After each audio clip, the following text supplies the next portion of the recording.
ஒரு அழகான அடர்ந்த காட்டில் பல விலங்குகள் மகிழ்ச்சியாக வாழ்ந்து வந்தன.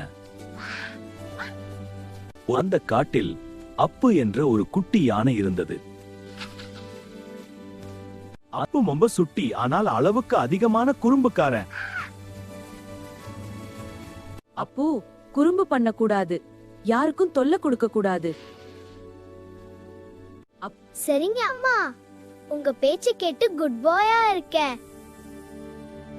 ஆனால் நம்ம அப்பு குறும்புகாரன் ஆச்சே. அதெல்லாம் 5 நிமிடத்துல மறந்து விடுவான். காட்டில் முயல் குடும்பம் ஒன்று அமைதியாக கேரட் சாப்பிட்டுக் கொண்டிருந்தது. உங்களுக்கு டஸ்ட் எஃபெக்ட் போடுறேன், எங்க பிடிங்க பாப்போம். ஐயோ, கேரட் எல்லாம் டஸ்ட் ஆயிடுச்சு. இதெல்லாம் அப்பு யானையோட வேலைதான். சில பறவைகள் தங்கள் வீட்டை கட்டிக் கொண்டிருந்தன. ஓஹோ, இதுதான் ஆடு வீடு, பாத்திருக்கீங்களா?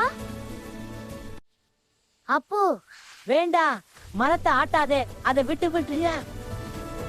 மான் குட்டிகள் சந்தோஷமாக தண்ணீர் குடித்துக் கொண்டிருந்தன. உங்களுக்கு மட்டும் மழை வர்றது பாருங்க.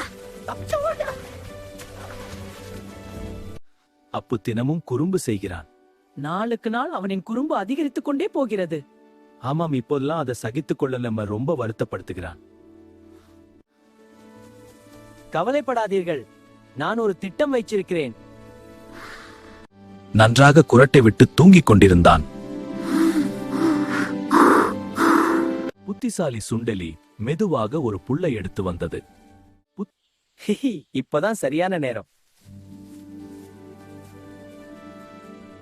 சுண்டெலி லேசாக குடைச்சல் கொடுக்க தொடங்கியது.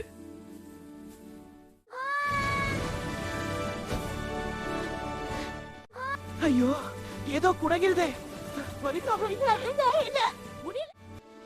மற்ற விலங்குகளால் சிரிப்பை அடக்க முடியவில்லை. அப்பு, மற்றவங்களுக்கும் இப்படித்தானே வலித்திருக்கும். இந்த மாதிரி எல்லாருக்கும் வலிக்கும்னு எனக்கு தெரியல, என்ன மன்னித்து விடுங்கள்.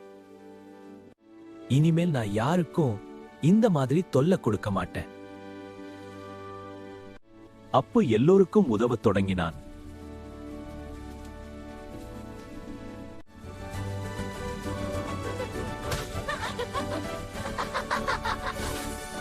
அன்புதான் இனிமேல் என் குறும்பு.